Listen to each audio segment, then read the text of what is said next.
All right, it's Sunday. You know what that means. Rest in peace to John Huber. Absolutely devastating news that we got. Unbelievable. Another one gone, man. Really sucks. It's been a crazy 24, I guess 2 days if you want to call it that. 24 hours or whatever, just seeing a crazy amount of love from everyone on social media. It's been absolutely insane. My entire Instagram and my entire Twitter feed has just been nothing but absolute love for John Huber, and it's insane, man. Absolutely insane. It's so sad. At the same time, it's so touching to hear all the great stories about him and see all the pictures of him having great times with his friends and family. So just want to start out the show to say rest in peace, John. You may be gone, but you will never be forgotten. Never be forgotten. Anyways, how are you guys doing? It is Sunday. Today we are doing a Q&A, an Ask Me Anything type of live stream. I usually do these every Sunday when there's not a pay-per-view on, but I do them in Instagram story format. So I thought this would be a little bit different. And we just go live, hang out for a little bit, maybe talk about some things that we missed this weekend. I did not do an AEW, NXT, or SmackDown post show this week due to the shows being on late and due to Christmas.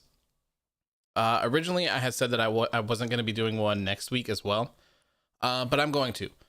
I thought that SmackDown was on New Year's Eve, but it's actually on New Year's Day. So we will be doing, everything is back to normal from now on. So there will be a Monday, Wednesday, and Friday show as well. All right. I was in absolute disbelief. I was expecting him to return soon. Really hit me hard. Yeah, Raphael, me too, man. Me too. I had heard, I don't know if you guys saw the post, but I had heard that at the Holiday Bash tapings, I had heard that Brody Lee Jr., who was his son, that he came out and beat Kenny Omega for the AEW World Heavyweight Championship. So I thought that was a cool little thing, but like I said in my post, I thought it was just a fun little thing that they were doing. I thought that he was probably there. I thought that he was due to return soon. That's what I took it as. So it was extremely rough to get that news. Extremely rough. Gone way too soon. Yes, Hoodie. Absolutely, man. Ashton Brooks says, doing well, kind of a boring day. Yeah, just relaxing on Sunday, man. That's what I've been doing. Gonna get this stream going, and then I got a little bit of work to do before I go to bed. Hoya says, what is your favorite Luke Harper and Brody Lee match? I don't know, man. You know, I want to go back and rewatch the Wyatt family and the Shield match. I can't remember when that was. 2014, 15 or something. I loved that. I'm gonna go back and rewatch the Cody match with Brody, the strap match. And I actually think WWE put together like a best of him as well. So I might go through and watch that just to kind of pay respects and all of that. And also some cool stuff that has happened. Let me see if I can bring it up here. Pro Wrestling Tees, Twitter.ProWrestlingTees. No, what is it? 1 hour tees? Is that their thing? Pro Wrestling Tees. I just want to make sure that I get this information correct before I give it out. So CM Punk has informed Pro Wrestling Tees that all of the proceeds from any of his merch on Pro Wrestling Tees for the entire next month, all of that will be donated to Brody Lee's family. So that is awesome. I'm glad that he's doing that. Let me see here. There was another one where I believe they said that all of the Brody Lee merch would be, all the proceeds would be going to his family as well. So that is cool. So if you want a Brody Lee t-shirt or you want to support them, make sure to go over to Pro Wrestling Tees and get that. That will help his family. And also EC3 also released a shirt that's dedicated to him where all the proceeds will go to his family as well. So there are those cool ways to help out. Okay, let's see here. Someone texted me the information yesterday. My response was total shock. Yeah, Joe, it was crazy, man. That's the last thing that I was expecting to see, honestly. Logan says, who do you think is going to be the next WWE champion? So that would be Drew McIntyre. I don't know, man. I don't know. There's not very many options at the moment. There's really not. Keith Lee would be a cool option if they could get that going. I wouldn't mind another AJ Styles run. Yeah, man, I think there's not much. Not Sheamus, not The Miz, not John Morrison. Those seem to be the only guys in that top area right now. Maybe that can change. I don't know, but I would say Keith Lee or AJ Styles, maybe. Maybe Edge. A lot of people have been speculating that the Legends night might be, we might see the return of Edge on that night as well, since Beth Phoenix is going to be there. So I don't know. Maybe he'll return and get that in. Who knows? Do you think there will be a funeral on Raw with a 10 bell? I'm not sure, Anthony. I'm not sure. I hope they really do something for them. I really do. I hope that at the very least they just have an opening picture. I think that's literally the least that they could do, in my opinion. Welcome back, Lug. Glad to see you here, my friend. Justine, yes, EC3 does have one. Yes, he does. They'll do a silent 10 bell ring salute for him, I'm sure. I hope they do. I really hope they do. Most of the time viewership goes down during Christmas, but this time it was a complete opposite. Yeah, man, I was very surprised with the SmackDown ratings. I was very surprised. But look, I mean, the numbers were good, but look at the amount of wrestling, man. 69 minutes of wrestling compared to the previous week, which was, what was it, like 27 or something like that? Like crazy low. Let me bring it up here. Where is it? Yeah, so 69 minutes for this week. Last week, the week before that, was 27 minutes and 45 seconds. Huge difference. Huge difference. More than double the amount of wrestling. That show was pretty good. I liked it. I would like to see them continue that format going forward. Lots more wrestling. Lots more. It is a wrestling show at the end of the day. So why not show some love to actual wrestling? Actual wrestling. Alex says, does Bryan win the Rumble? I would love to see Daniel Bryan win the Royal Rumble. I'm not mad at that at all. And if that happens, that means that he's got Roman Reigns. So I don't know. I'm down for that. I think it's much, much, much better than Roman Reigns and Goldberg. I don't want to see it. I don't want to see it. Not at all. Not even in the slightest. I don't. Well, they're probably not going to do Royal Rumble. Maybe they caught word and they saw that everyone was kind of pissed off about the whole Goldberg thing, and they actually listened for once and kind of changed their minds. Doubtful, but that would be very cool because it does look like Kevin Owens and Roman Reigns is going into the Royal Rumble. So, who knows?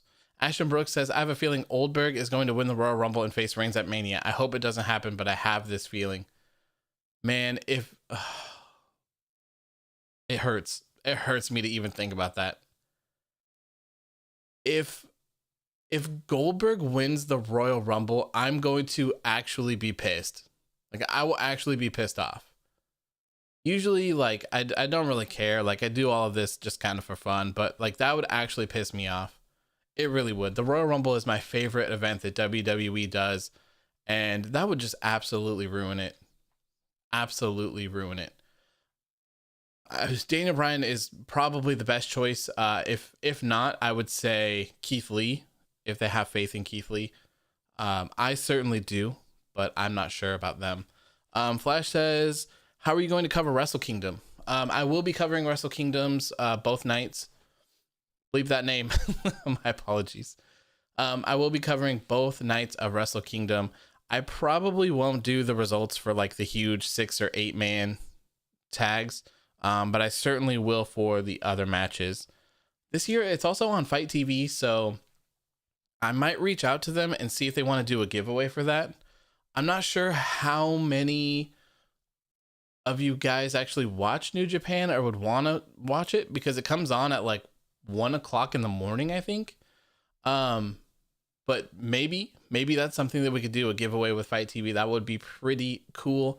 Wrestle Kingdom is 2 nights, and what is it? I think it's on the 4th and the 5th, right? Wrestle Kingdom 2021. Yes. So Monday, January 4th and Tuesday, January 5th. Wrestle Kingdom 15. Ooh, this is going to be good. Isn't it? Yeah, Tetsuya Naito versus Kota Ibushi versus Jay White for the IWGP Heavyweight Championship and the Intercontinental Championship. That's going to be absolutely insane. Absolutely insane. So yeah, I don't know. We'll figure that out soon and kind of come up with a plan, but I will be covering it, like I said. Ashton says, I'll throw something at my TV. Yeah, man, me too. Me too. I'd rather face Roman myself instead of Berg. Yeah, me too, man. Me too, Jaden. Braun gonna join the Foot Clan? I hope not. I really hope not. That would be insane. I don't know where they're going with the Foot Clan. To me, it honestly just feels like it's over. You know, I don't think there's really anything that they could do to revive it. I don't think beating up Ricochet every week and adding him into into the group is going to do anything for them. So I don't know, man. I say good riddance on that. I am working on a list to make a video on how to make WWE Monday Night Raw better. And they're included in that list. I got 14 little points so far. So I might condense it down a little bit. I might expand on it a little bit more, but that'll be happening pretty soon. I want to get into some more video content and stuff like that, getting it posted, and some actual like videos instead of just always live streams as well. Does Omega show up at Wrestle Kingdom? I don't know, Alex. I don't think so. I don't think so. If he did, that would be absolutely insane, though. Absolutely insane. I think I would like to see it the other way around, though. For me, I would have Kenta showing up in on AEW Dynamite. He has the briefcase for the IWGP United States Championship, and Jon Moxley is still the United States champion for New Japan. So I think that would be a pretty cool thing to see. That would be a lot of fun. And that partnership has always made so much more sense to me than the whole Impact one. I don't understand where they're going with that, but it's exciting nonetheless. Exciting. Okada for the win. We shall see. We shall see. Ashley says it's Cesaro's birthday today. Amazing. I love Cesaro. Happy birthday, Cesaro. One of the most underrated people on the WWE roster today, in my opinion. Love Cesaro. If I were Booker Man, he would have been a multi-time world champion by now. Absolutely. I can see The Rock winning the Rumble, but only if there are fans, because that's one condition of his return. I don't think The Rock's returning this year. I wouldn't count on that. He seems like a very busy man. Evan says, AOW, hug me, buddy. I'm still sad for Brody Lee. Yeah, man. Virtual hugs to everyone. Virtual hugs to everyone tonight. It's very sad. It still it hasn't like really set in. It's a huge blow. It's a really huge blow. And I hope everyone does something special for him this week. I really do. He deserves it. I feel like Vince is wasting Retribution. Yeah, I would agree with that. I feel like they've missed the mark with them since their inception. I feel like they could have been cool. They really could have done something special with them, something a little bit different, but they didn't care for their booking. They didn't care to follow a storyline. They kind of changed everything that they were doing. They kind of just slowly was like, oh yeah, hey, and I'm the Hacker Man 5000 too. Like, what? Why? There was no follow-up. There was no hacking. There was no nothing, you know? Very, very unfortunate. And now I think they're just dead. They're just dead to me. Foot Clan is just irrelevant at this point since its conception. Yep, I agree, Flash. I absolutely agree. Out of all the NXT call-ups that have failed on Raw and SmackDown, Aleister Black, Ricochet, Shayna Baszler, Rude, Nakamura, etc., who's the one that you wish could be a success and main event player most? I mean, that's an obvious question for me, or obvious answer for me, is Andrade. Andrade Cien Almas is my answer for that. He's my favorite WWE wrestler at the moment. I feel like he has so much potential. He definitely is world champion material in my books, and especially with Zelina Vega at his side. That was the ultimate pair to me.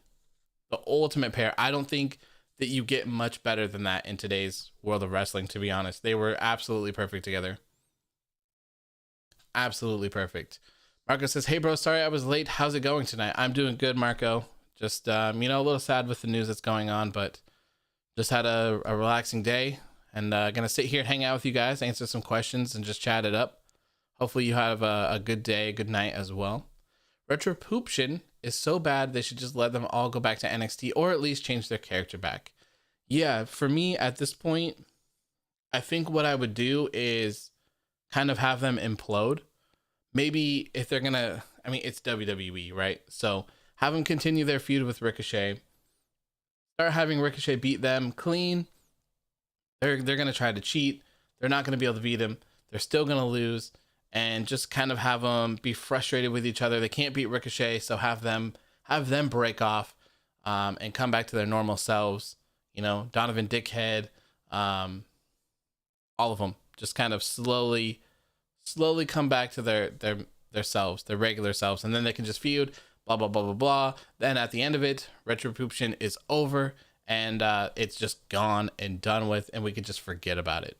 Please, for the love of God. We've gotten rid of Raw Underground. It's time to get rid of the Foot Clan. One last lingering turd. Kevin Murray says, give Humberto the WWE Championship. No way. The 2020 was the worst year of all time, and they still couldn't manage to do something so terrible as to do that. It is over. Over. Roman has been giving great matches during his heel turn, but his match with Goldberg would completely ruin his giving great matches streak. Yes, it would, Vanch. Absolutely. Absolutely. I really hope that they don't do it. Roman Reigns is on fire. On absolute fire. He doesn't need to be feuding with Goldberg. What does it do for Roman Reigns? What benefit does Roman Reigns get from beating Goldberg? My answer for that is absolutely nothing. What does the hottest star in WWE get from beating the 57-year-old man? Nothing. Nothing at all. I don't want to say that his legacy has been tarnished, because I feel like that's extremely harsh. Goldberg is still a legend, but he can't perform the way that he used to. He can't perform his moves on people of this time. He could barely suplex the Fiend, if we want to bring up that horror story again. And, he's not as special as he was back then. So it's really worthless, to be honest. It's completely worthless. Roman Reigns does not need it. The entire thing with Roman Reigns has been perfect. It's so good. Literally everything that they've done with him has been perfect. It really has. They're absolutely killing it with him. I love it. The matches have been great. Everything has been great. And I think there's a lot more to tell in this story as well. We still don't have Jimmy Uso, who could be added to this. Maybe Naomi will return. Maybe she can join them. I don't know. Maybe they'll find a way to put Tamina with them and make her interesting on the show. I don't know. But I feel like there's a lot of story to tell with Roman Reigns and the whole tribal chief thing, the head of the table. I think Goldberg just puts a huge screeching halt to that, if you ask me. Ashton says, should have kept the hacker. Yes, I think so too. I think the hacker should have stayed around. I loved the hacker. He was the hacker thing was fantastic. It's really a shame that it never really went anywhere. It could have been fun. And it's those kind of things that I feel like they need in today's wrestling climate. They don't really have any fun stories. They don't really have anything. It's all like so serious. And then you either have like really serious content, or you just have childish content. There's nothing really like interesting or cool about it, except the Fiend. The Fiend is one of those things that's cool, where you could tell stories. You know how they changed the Universal title from being red to blue? That was just a fun little thing that you can do with things like that. So with Hackerman 5000, you could easily do fun stuff like that as well, with him hacking match cards, Titantrons, you name it. I would love to see some more fun stuff like that, though. Alex says, what does Moxley do now that he is returning? I don't know, man. I'm really not sure. It'll be exciting to see on Wednesday when he comes back. It's kind of frustrating that they announced his return, so I'm not quite sure what they're going to do with him. I'm typically all for the whole don't tell anyone and just have it be a surprise. They're not even competing with NXT next week, right? Because New Year's Evil is the week after, if I remember. Yeah, so New Year's Evil is the next week, so they're not even competing with them. So not quite sure why they announced him. Like I said, not the biggest fan of that. He said that he wanted to do some tag team wrestling, I believe. So that would be fun to see. Earlier, I mentioned that Kenta has the United States briefcase for New Japan. Jon Moxley is the IWGP United States champion. Maybe they'll be able to do some stuff like that. Maybe he will just get attacked by Sami Callihan. They have a history together. That's probably the most realistic one. Is probably a cross feud between Sami Callihan and Jon Moxley. That would be my guess with his return. I don't think that's necessarily going to happen this Wednesday. I definitely think there's going to be a really, really, really slow burn for all of this cross promotion stuff. So I would expect it, but not anytime soon. Flavieto06 says, hey man, how are you doing? I am doing great. Hope you are doing good. Anthony Torres says it's Goldberg's birthday. Really? Is it really? Well, happy birthday, Goldberg. Happy birthday.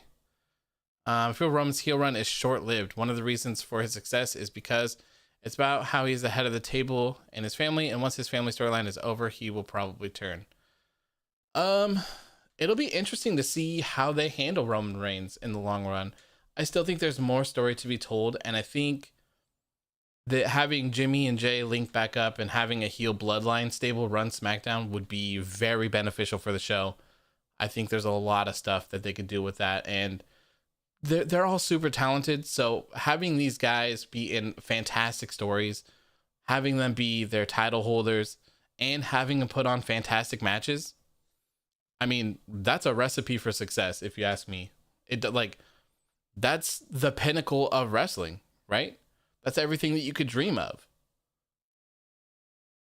Charismatic people, telling good stories, putting on fantastic matches, being at the top of the pecking order, being champions. So who knows? I really don't want to see him turn face. This has been way too good. And I feel like if he does, everyone's probably going to turn on him again. And that would be sad. That would be very, very sad to see. What do you think Seth Rollins is going to do this Friday? Turn face, continue feud with Mysterios? I don't know, Kevin. I don't know, man. Hopefully he's still the Messiah. Hopefully. I don't know. I mean, they never really told a story before, but maybe they can now. Maybe they can start doing something like that. It'll be interesting. I think a lot of people would probably like him to return to the whole burn it down gimmick and stuff like that. So maybe they'll go that route. Especially like if they can get people behind Seth Rollins again and he can be out putting on fantastic matches, they're going to have one hell of a show over there. They really are. They're going to have a really, really, really good show. Goldberg can hardly go 5 minutes anymore. If it does happen, it legit has to be a squash match. Yep, I agree, Warrior. I mean, did he even go longer than 5 minutes before? His whole thing, his whole career was built around squash matches. So I don't know. If you could have one superstar return, who would it be? Also, who's the one person who you'd want them to face? Return as in like a retired legend person? If that's the case, I would definitely pick Stone Cold Steve Austin. He's my favorite of all time. I grew up watching him as a child. He is the one that probably kept me watching for so long. I always tuned in for Stone Cold. And even though he had like somewhat of a short career wrestling wise, he's easily stood out as one of my favorites and one of the best of all time to me. I absolutely loved everything that they did. The gimmick, the whole Vince McMahon stuff, like everything was so good. I loved it all. How would you plan WrestleMania matches, Universal and WWE champion?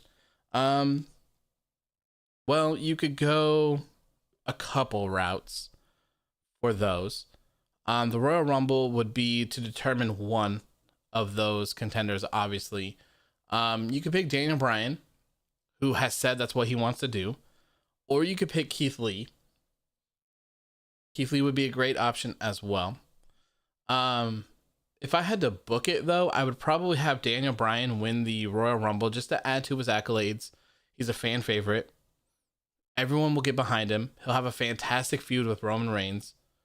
And then I would naturally have Keith Lee progress and challenge Drew McIntyre. I think that's what I would do for WrestleMania. Just off the top of my head for those two. Those two seem like the most legit challengers. We just saw Drew and AJ. I kind of don't want to see that feud continue at all. Certainly have no interest in The Miz or John Morrison doing anything with them. And Sheamus, I haven't really gotten behind Sheamus yet. In this weird fighter feud thing or fighter gimmick thing that he has. So I think my pick would go to Keith Lee at the moment for sure. Joe says, I want more Liv Morgan. Yes. I think the Riot Squad, maybe they'll be the ones to dethrone Asuka and Charlotte. Maybe they'll just have a short reign and then they'll start feuding with each other. I think that's obvious that that's what's going to happen. Is that Charlotte and Asuka are going to end up in a feud. They'll probably have their match at WrestleMania and I mean, I think what they would do is have Asuka beat Charlotte to kind of get her momentum back, or like to to get that win. She suffered her first loss to Charlotte at WrestleMania, so kind of like a redemption story. I could definitely see them doing that as well. WWE versus AEW crossover happening in the future? I doubt it. I don't ever see that happening. I really don't. If Mox goes to the tag division, he definitely has to tag with Darby. Yeah, or maybe he could do it with Sammy Callahan. Maybe they could go for the Impact tag titles against the Good Brothers. I don't know. Or maybe they just don't even need tag titles. But Darby is the TNT champion, so you'd kind of have some stuff going on there. And I don't know why, but WWE has been doing this lately where they have champions competing for other championships and people holding double titles. Like, come on. Let's stop doing this. New Japan has been doing it for like what, 2 years now, or a year now. The person has been holding the Intercontinental and Heavyweight IWGP championships. They've just been passing them around. I feel like if you do that, you should just be defending one or the other. I don't feel like everyone needs to be holding these kind of belts and stuff like that. It's not for me. Not for me. I feel like at least in WWE, there's a lot of other people who could be shining, and you could be telling stories with other people. So it would be nice to see stuff like that. Rollins versus Reigns. That's the story. That certainly could happen. That certainly could happen. I'm not sure though, because I think that Kevin Owens and Roman Reigns is going to spill into the Royal Rumble. That would be my guess. He got screwed in the cage match on Friday. Jey Uso handcuffed him to the steel cage. So this is not over yet. This is not over yet. Peyton says I kind of miss face Rollins. Yeah, man. Oh man, I miss Rollins. Like, man, what was that? 2018 Rollins, when he was the Intercontinental Champion. Like right before he beat Brock Lesnar to become the Universal Champion. That Seth Rollins was incredible. Absolutely incredible, man. He was so good. I talked so highly of Seth Rollins week in and week out. He was like the highlight of the show. He was performing so well and everything. And then, it just kind of became a disaster afterwards. Face Rollins is great, but heel Rollins is goated. The WWE Universe won't like Roman as a face, though he's one of my faves. Roman, I believe, is best at heel. I agree, Joe. I don't think that they should touch Roman Reigns for a while. I really don't. I think he's perfect where he's at. I would just let it go as long as you can, alter the story a little bit to keep it fresh, keep people moving in and out. And I think they'll have him on top for quite a while. Quite a while. Rollins is the only member of the Shield that I never did like, so obviously he was the one who was going to get the big pushes. That's how it works, right? That's usually how it works. Kenneth says, is it time to retire the Money in the Bank? Seems like the last few years have been lackluster and not really landscape or career changing moments. I wouldn't say it's time to retire it. I think it's time to actually use it for what it should be used for. And for me, I feel like the Money in the Bank contract should be that key to pushing someone from who's maybe like been running the mid-card scene. I feel like that would be the little key thing that you need to kind of propel them up to the main event scene. And it seems like lately the mid-card and the main event scene have kind of blended together. They always have like world champions coming back, like AJ Styles was the United States champion, stuff like that. Roman was the United States champion for a little bit, wasn't he? Seth Rollins was as well. Kevin Owens, so stuff like that. They kind of blurred the lines a little bit. I would like there to be an actual kind of line for that and kind of push those other people into those realms where maybe they shouldn't be, or not. I shouldn't say shouldn't, but you know what I mean, right? An example would be Andrade. He's kind of been floated around the mid card. He's had fantastic matches, but a lot of people may not be behind him in the sense where they're down for a world title reign. So that's how I would propel someone like him up into that main event scene. And you could do it quickly in that fashion as well. I think that's what the Money in the Bank should be used for, and I also think that's what the King of the Ring should be used for as well. I think those tournaments, those matches should be reserved for those guys who are on the fence, that are just lingering between mid card and main event scene. Just help propel them up. And it doesn't have to be every single year, but for the most part, it should. And I agree that the past couple of years, it's been wasted. Otis and The Miz has been a complete disaster for this entire year. And who knows if that's even over yet. It seems like it's not. He might end up getting his Money in the Bank briefcase back, which would be an absolute nightmare. Brock was entertaining and stuff like that, but, you know, it is what it is. It wasn't that great. Who had it before? Braun Strowman, I think, had it. And then Baron Corbin. So, I don't know. I'd like to see them focus on other people, creating other stars. They've relied on the same people for way too long. It's time to let some other people shine, let some other people get in there and have some fun and get their time to shine. Yeah, the double title thing takes away from other talent. I thought it was against their own rules. I don't know which company you're talking about. Maybe New Japan. But yeah, I feel like it definitely takes away from other talent. But I also think that having a double champion should be very special. It should be very, very special. Like, Keith Lee winning the NXT championship and the North American championship felt so special. Like, it felt like a big thing, you know? It was cool. And then, like, the way that they handled it was just so poor. Like, it was probably literally the worst way that you could have handled that situation.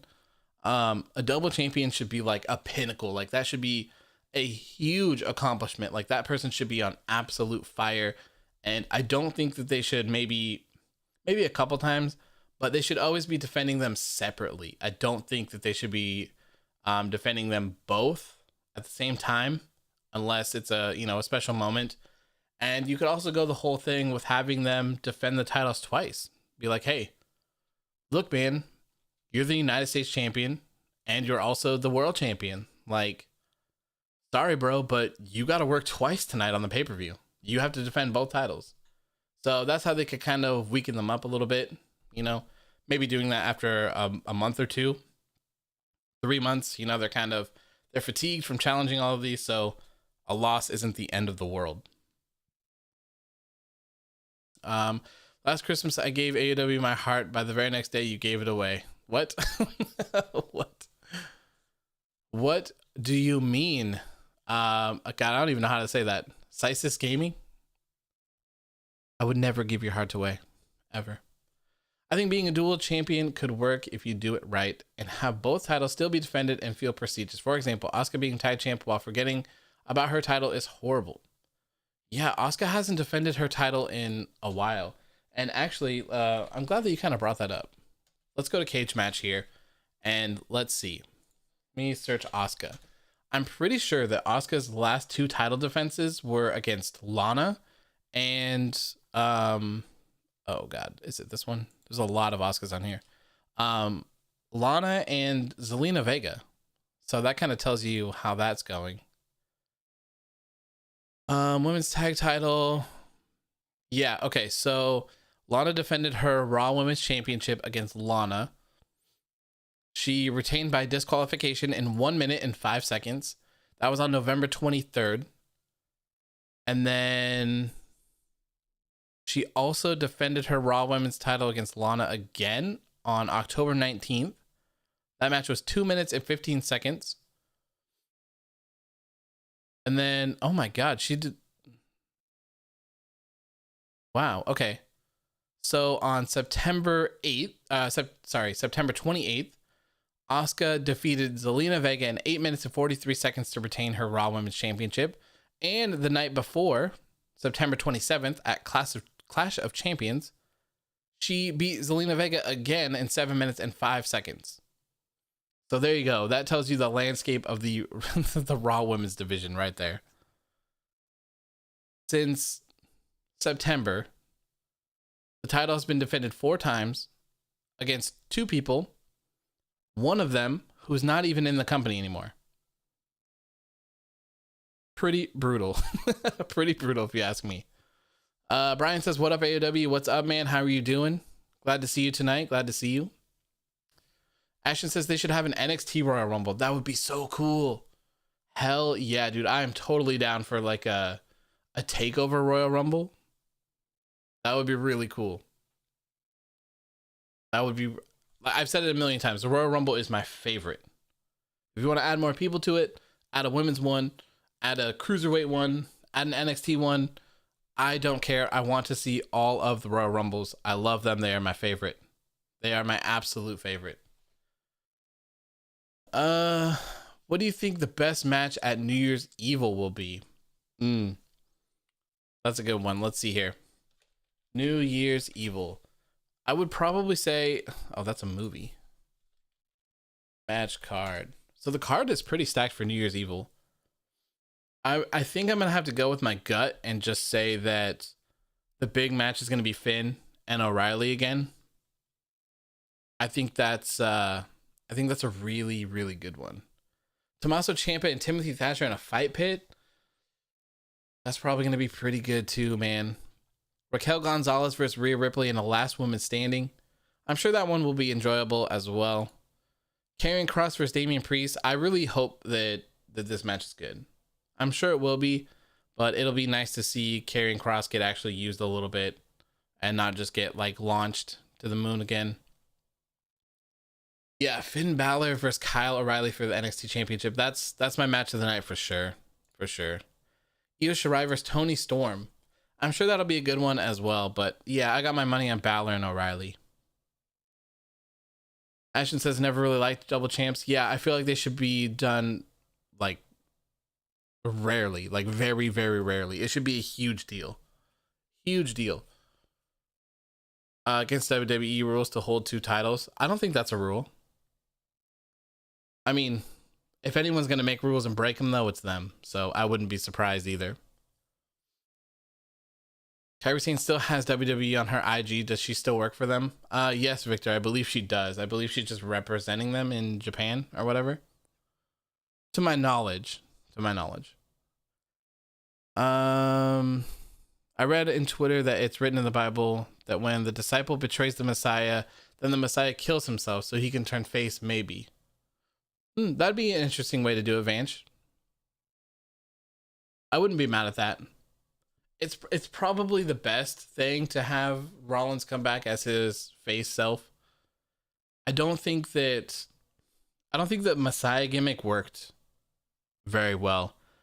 There wasn't really a story involved. Like, what is the greater good? We never really had an explanation of what the greater good was. We were just focused on the greater good. There was no real rivalry, like means for a rivalry against the Mysterio family at all, other than they kind of got in the way of the greater good once, but like we still don't know what the greater good is again. So it kind of just didn't make sense. And then, you know, he had AOP behind him. One of them got injured, so they got taken out. Then he had Austin Theory. Then he got taken out as well. So it's kind of just been a nightmare for him. Sounds like. It was nice to see Buddy Murphy on TV though. But you've noticed we haven't really seen him since, which is kind of upsetting because Buddy Murphy is super talented. Super talented. I'm a big fan of Buddy Murphy. I think he's fantastic. Brian says, doing good. How about you? I'm doing good, man. I'm doing good. Just thought I'd hang out with you guys and chat and do a little Q&A here on a chill Sunday. Asuka's a very good wrestler, but as usual, Vince is just waiting for Becky's call. Maybe. I wonder what the landscape is going to look like when Becky Lynch returns. If she does anytime soon, who knows? Who knows? Maybe she just wants to stay at home and raise her child. especially since, you know, Seth is there. He's going to be working. They're going to be busy. So who knows? Who knows? Do you think they wrote Bray off so he could go be with Brody? What? No. No, I don't think Bray's leaving at all. I think this was all a part of the story. I really do. Everything for Bray, I don't think anything that they've done with Bray Wyatt or The Fiend wasn't planned. Other than the Super Showdown. Or sorry, was it Super Showdown? What was the Saudi event called? Crown Jewel? I don't know. I think everything else has been planned except for this. I feel like Bray Wyatt's smart enough to have a story in place to work to, and I think this is just part of it. And the reason why I think that it hasn't worked so well is because of the Fiend's booking. If the Fiend was a super scary, take Jason for instance, compare the Fiend to Jason in a Friday the 13th movie, right? Where he's just unstoppable the whole time. People have kind of knocked him down a little bit, but no one's ever beat him. No one's ever killed him, done anything like that. Then you have Randy Orton. You know, if we've had the Fiend for a year or whatever, be super destructive, destroy everyone, and then at this event at TLC, we had a Randy Orton set him on fire and essentially kill him, that would have been huge. It would have been a huge moment. Absolutely crazy. I think that would have been so impactful because you have this character who couldn't be beaten, who was unstoppable. And guess what? The guy that burned down the Wyatt compound is the guy that's able to stop the Fiend. I think that would have been the better story to tell.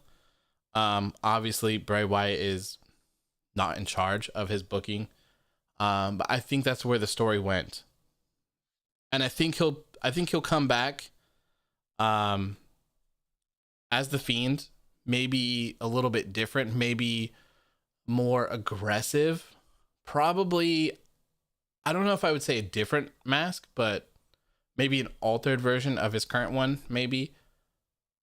So more aggressive, kind of like Jason as well, you know, like Jason has slowly evolved into kind of different Jason depending on the circumstances from the previous movie, like how he was killed or whatever, something like that. So I could definitely see him having a melted face, maybe having some blackened clothes, maybe like burnt looking, dirty stuff like that. I could definitely see that happening.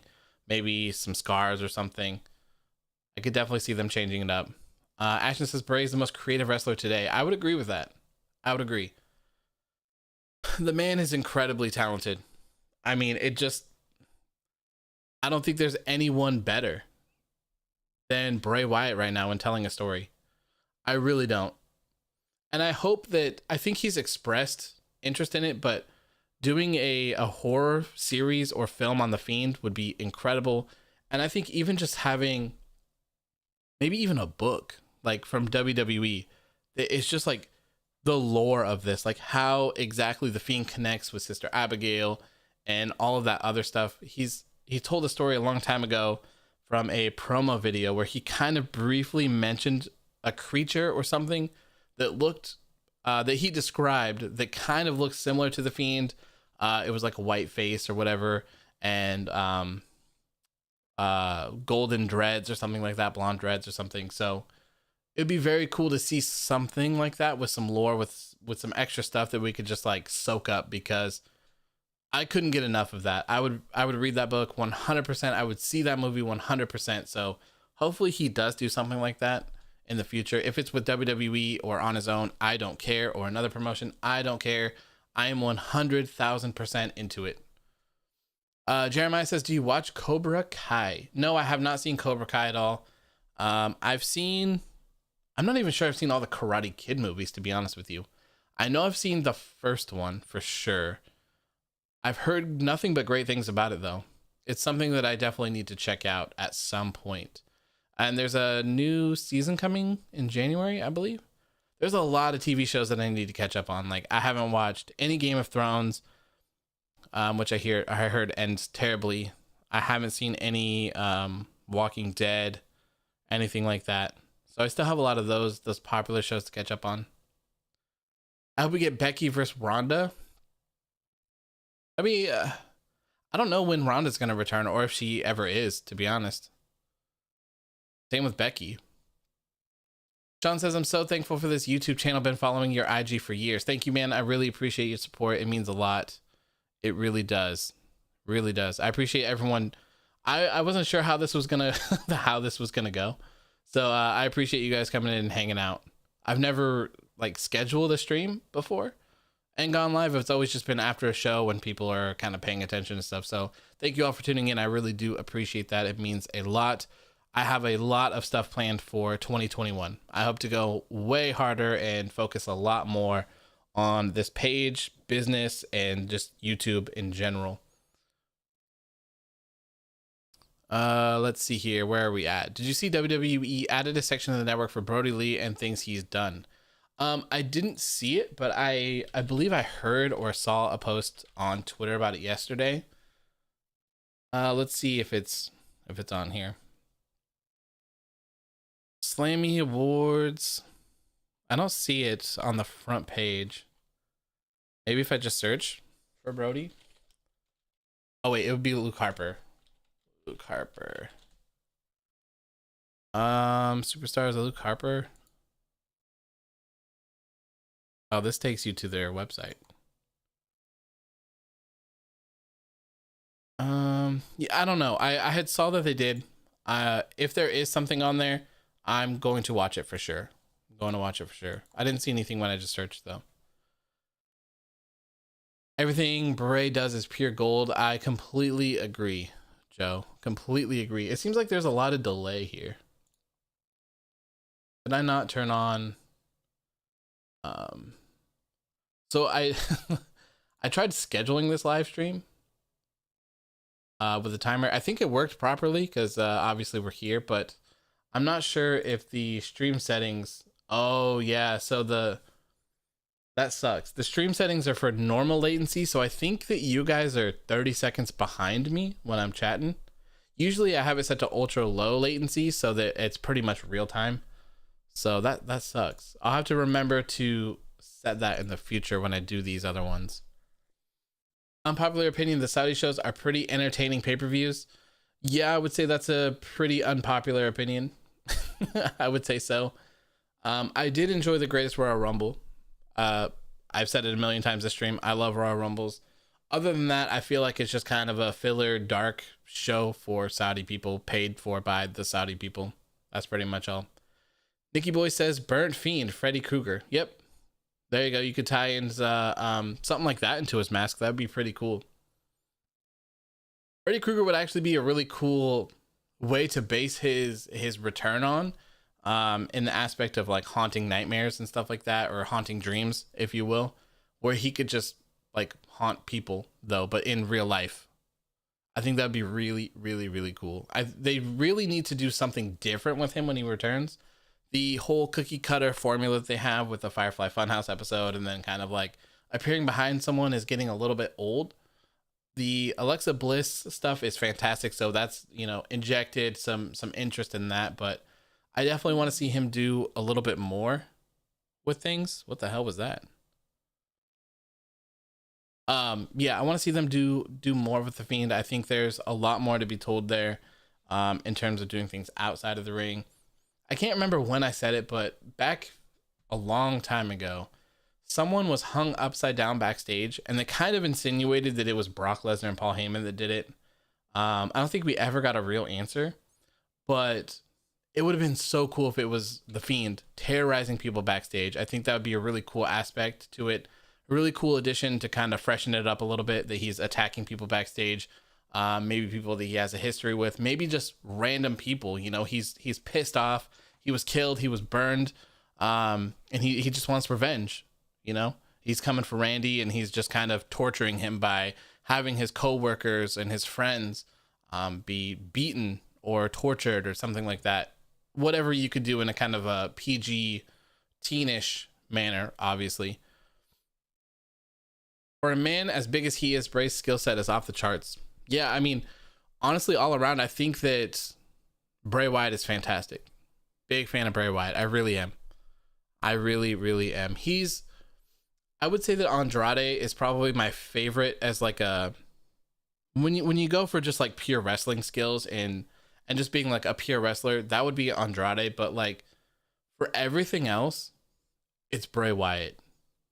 It's really Bray Wyatt. Like the stories, the lore, the characters, even with like Harper and Rowan and Strowman, like all that stuff is just so good.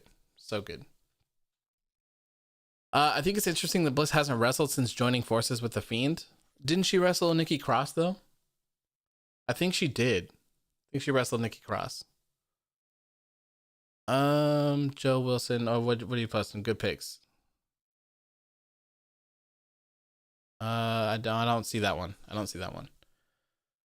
Oh, here it is. Bray, Roman, Braun, Keith Lee, Big E. These are the guys that'll carry the torch until the next generation. Yeah. And I mean, they need to start working because, you know, I would argue that Keith Lee is not a part of that generation. He's kind of that next generation. Do watch Friends. It's an amazing series. I have watched all of Friends, Vanch. I love Friends. I own all of the DVDs as well. Own them all. Not that I have a DVD player. Well, I mean, I guess I have a PlayStation 4 and a Xbox, so I guess I could probably put them in there, but yeah.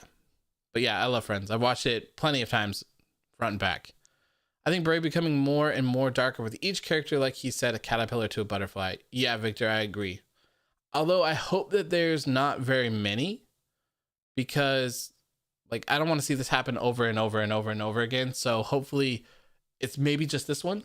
Maybe just this one. I think that for this Bray Wyatt character, I feel like there has to be an end. I think it would be cool if the Fiend, like if he's going to continue to be the Fiend, like if the Fiend had a goal in mind, right? Let's say the Fiend is mad at Vince McMahon for the terrible booking of Bray Wyatt, for the terrible like comments and stuff for Husky Harris. Let's say that the Fiend's sole purpose is to destroy Vince McMahon or change Vince McMahon or whatever it is. You could have that be the ending for it, and once that's accomplished, the Fiend is just gone.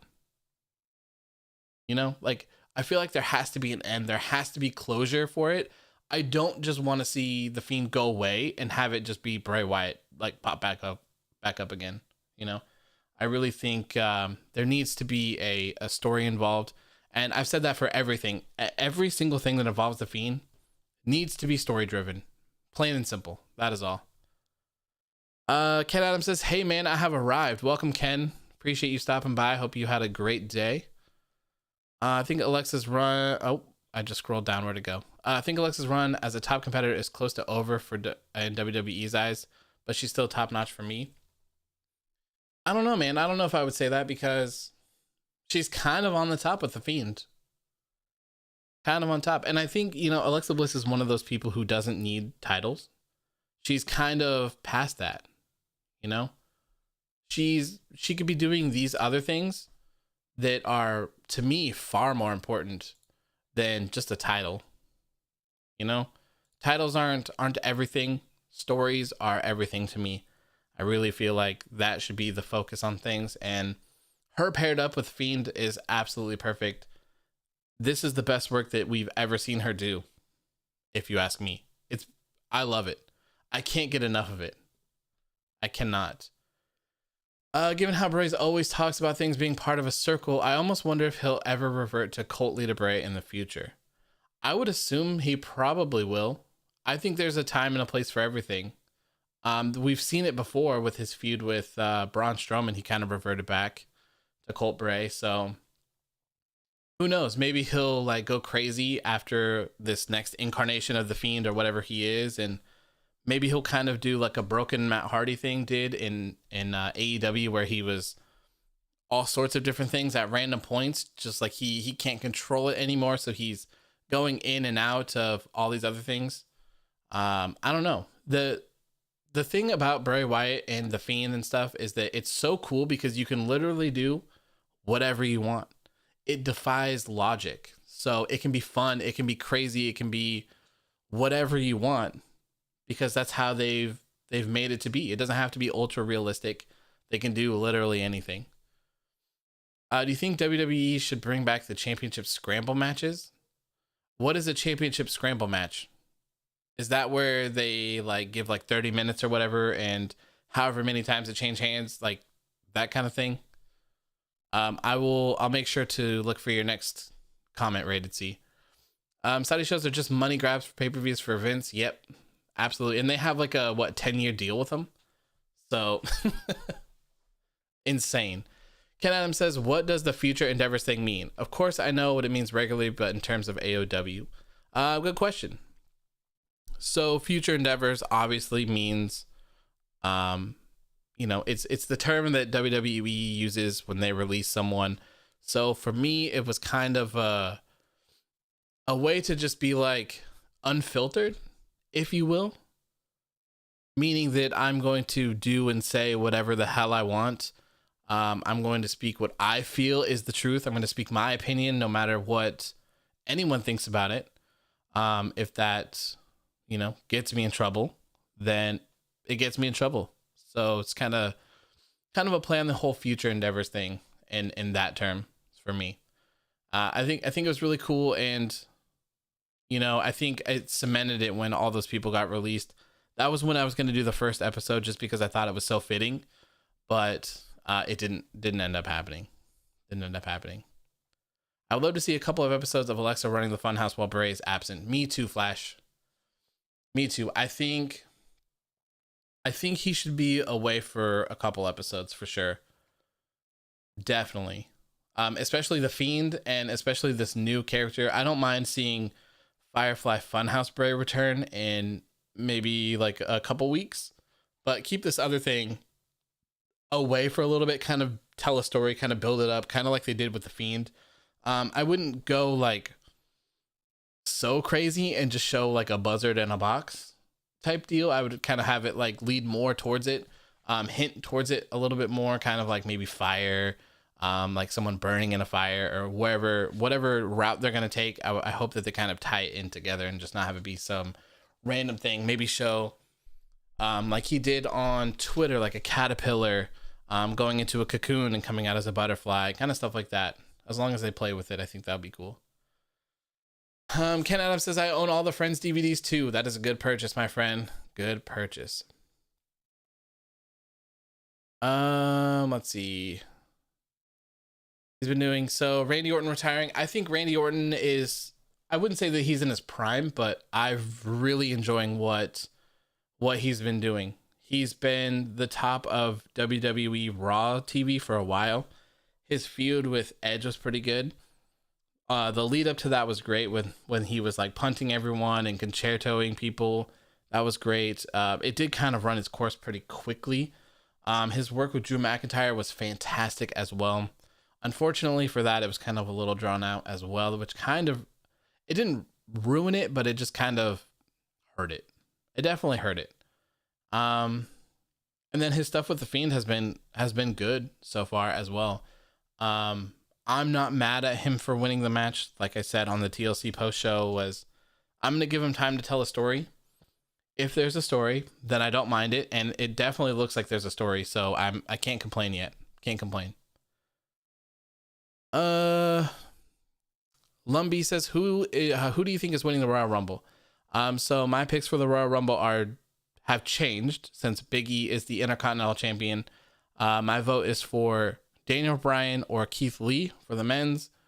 My pick for the women's is Bianca Belair. I think Bianca Belair and Sasha Banks on a WrestleMania stage would be fantastic. That'd be a huge match, so I hope that's what they go for on this. Honestly, Alexa is probably one of the best in the women's division. Like, everyone loves the 4 Horsewomen, which, yes, they're amazing as well, but Alexa's time on the top in 16-17 was the best. I've always been a fan of Alexa Bliss. No, she's not the best wrestler in the world, but she's good. I enjoy it. And the stories are great. So I like Alexa Bliss. I've been a fan of hers for a while. I don't mind her being on the top, but I think where she's at right now is perfect. She's doing a fantastic job acting with the Fiend and stuff and playing that role. So hopefully she'll get to shine a little bit more. And it was super cool seeing like the height difference of her just getting in Randy Orton's face like that with the size difference. That was so cool. I really liked that. I really did. Anthony Torres says, who else should join the Fiend? I don't think anyone else should join the Fiend, to be honest. I think we should just leave it as it is. I didn't want anyone to join the Fiend originally, but what they've been doing with Alexa has been fantastic, so I can't really complain. But I would like to just leave it as those two for right now. Maybe in the future, when they want to change things up, maybe they can add Bo Dallas into this sort of stable storyline type thing if they wanted to. I don't know. But for right now, let's just keep it where that is. There's a story with the Fiend, there's a story with Bray, there's a story with the Fire and Randy Orton, so let's just focus on that. And who knows if Brock, God, I hope Brock isn't involved in the Royal Rumble. Who would benefit most from leaving WWE? For me, it's Ricochet. Yeah, I mean, I don't know for certain because I think there's a lot of people. Cesaro, Shinsuke Nakamura definitely are on my list for that. Aleister Black is also on that list for me. Very hard to say. Ricochet definitely on that list as well, like you mentioned.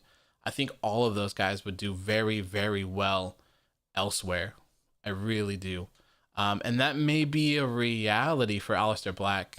I saw a thing that, I don't know if it's true, I can't remember who posted it, but apparently they're not bringing him up at all for creative, so kind of seems like he's going to be going nowhere. I don't know how long his contract is either, so I'm not sure. I believe someone said that Ricochet's contract ends pretty soon, so if that's true, it'll be very interesting to see if he stays or if he goes. Ricochet leaving would be good for Ricochet, I think, in terms of wrestling and wanting to be a star.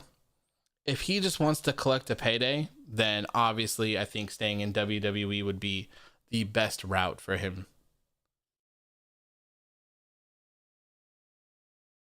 Don't get me wrong, I think Alexa rocks. I just have a feeling it's always just going to be Charlotte, Sasha, Bayley, Asuka, and if she returns, Becky.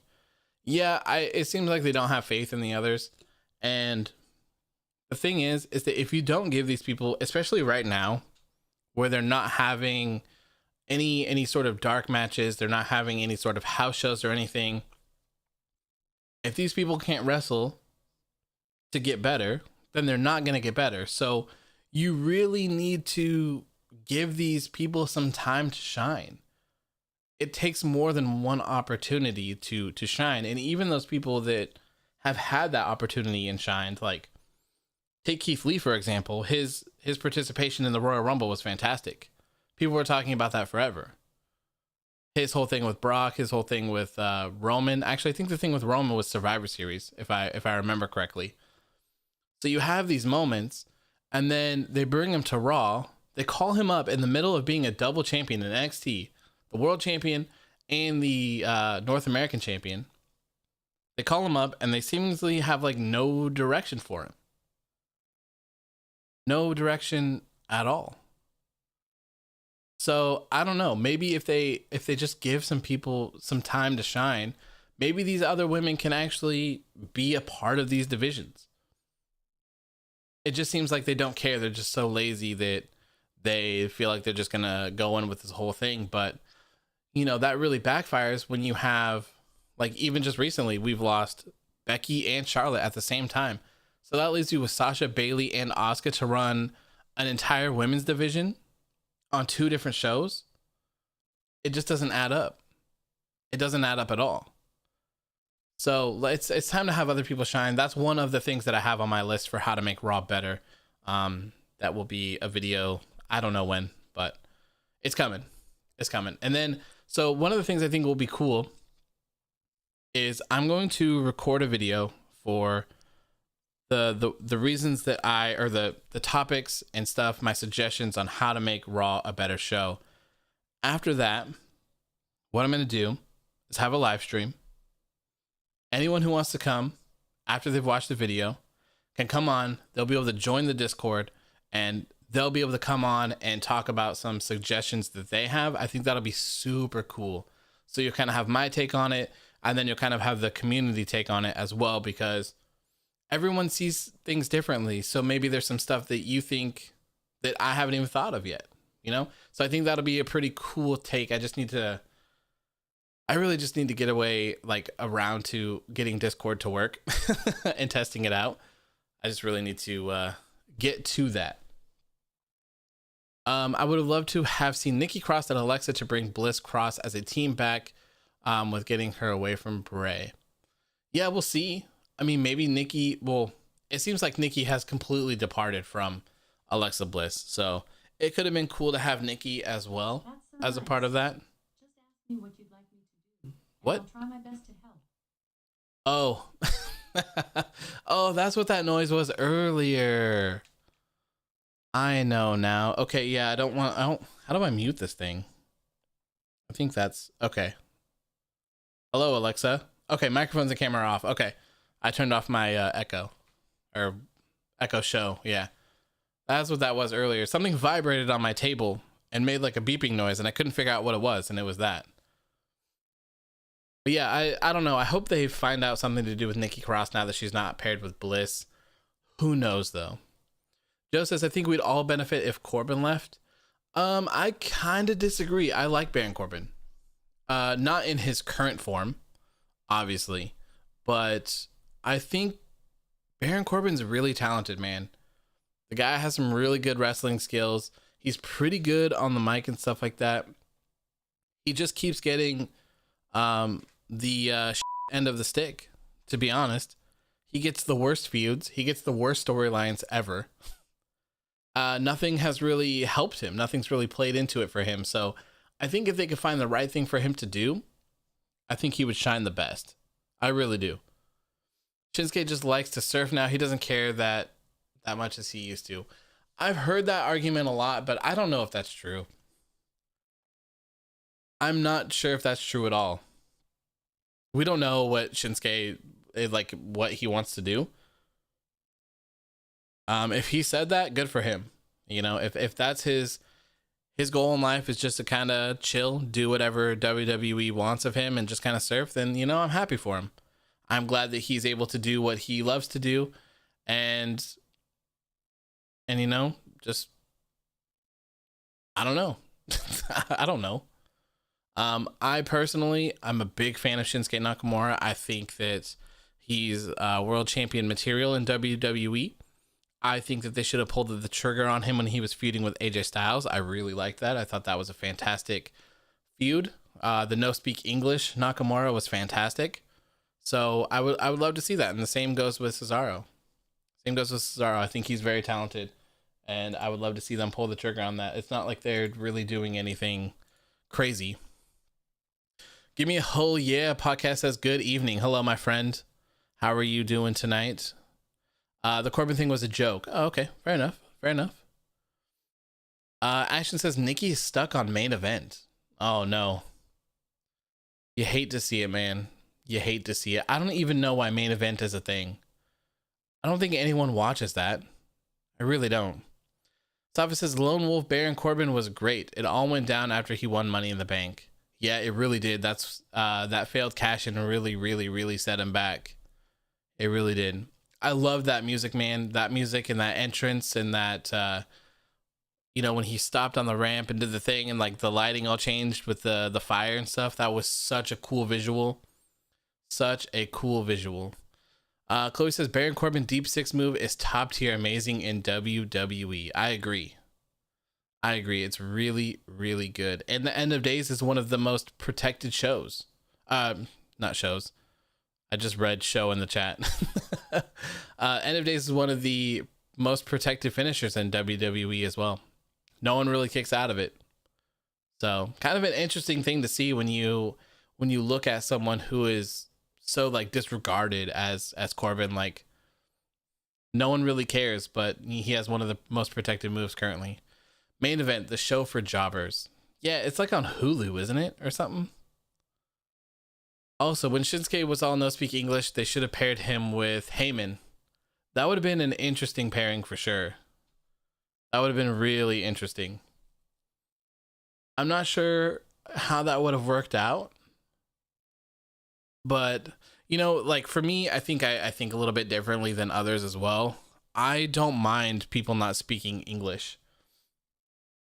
I don't mind it. I love Asuka and what she brings to the table and not speaking English. And I feel like the same for Shinsuke. I don't feel like everyone needs a mouthpiece. However, a pairing with Shinsuke Nakamura and Paul Heyman would have been very, very interesting as well. In case you all missed me, Vince McMahon has returned. Hello, Vince McMahon. How are you doing? Yeah. Kind of surprised me when I saw that Cesaro is 40. Is he really? Wow. He looks incredible for being 40 years old. That's awesome. Shelva says, how would you fix the tag team division? For me, I would unify the titles. I think would be my first step. I would certainly stop splitting up all the tag teams that I have for absolutely no reason. We still have had no legit reason for Otis and Tucker to be broken up. Tucker turned on him, had a promo, and then was seen chasing around the 24/7 championship like 2 or 3 weeks later. So not very good. I think they should have just kept them together. And I think, unifying the titles, having those people float, I think you could figure something out in having the limited teams. And with having limited teams, what I would do is I would start to focus on bringing people together. It takes time for, if you just throw a random tag team together, people are going to be like, that's a random tag team, right? Like every tag team essentially at the start is just a random tag team. Take the Bar, for instance, Sheamus and Cesaro, 2 singles competitors thrown together. They didn't get along at first, but look, the Bar is one of my favorite WWE tag teams, to be honest. And so I would start focusing on things like that, bringing people together, start actually building teams that people know as a team. I would have tag team matches on every show, at least one, and kind of build it up from there. Have the tag team champions float, obviously, and maybe have them on commentary. Maybe have them on in a backstage segment where they interact with a tag team from that show, or maybe where they're like, hey, you know what? We've been checking out Otis and Gable. We're pretty impressed with what they've been doing for being a tag team for such a short period of time, but obviously, they can't step up to us because we are the greatest, something like that. Just kind of pushing in the direction of bigging them up a little bit, and just kind of creating an actual tag division instead of just right now we just have random people tagging together, and we have no tournaments, we have no number one contenders, we have no nothing. It's literally just the tag team champions feuding with the only other tag team on the show, and they just go back and forth for like 8 weeks, and then the titles change. And there's no tournaments to crown new contenders. The only way to get a shot at the titles is to pin the champions, which kind of devalues your titles and those tag team champions in the first place. Pinning a champion should not happen very often. And I don't have a problem with pinning a champion and getting a title shot. I think that seems quite fair, to be honest. But just doing it so much kind of like devalues it. That should be a big moment, beating the tag team. These people that have championships around their waist are supposed to be the best of the very best. So they should be treated as that. Furious Fragment says, hi, big fan. Thank you, Furious. I appreciate that, man. Glad to have you on the show tonight. Hope you're having a good time. Women's division, Joe says he asked Shelvis if he was talking about the men or women. If we're talking about the women's division, the women's tag team division, I would just get rid of it, to be honest. I really would. I would just can it. There's not enough tag teams. There's not enough focus on it. Of course, when Charlotte returned, they kind of brought their focus back to it, but the women's tag team titles have never really felt important. They've always just kind of felt like they made them just to please people. So, and it's the whole thing with Evolution, I'm not sure if I made a post about this or not. I might have, but the whole thing with Evolution was like my problem with it is that WWE pretended that evolution was a big deal because they wanted it to be. They pretended that, like, hey, our women are so great, they deserve this. We're gonna give them this special night. We're gonna give them this special pay-per-view. They deserve it. They've gone out of their way and everything. And it's like, yes, that's true, but let's not pretend that you're doing this because everyone is pissed off that you're doing a show in Saudi and that the women aren't allowed in it. That was literally the whole entire reason why that show happened.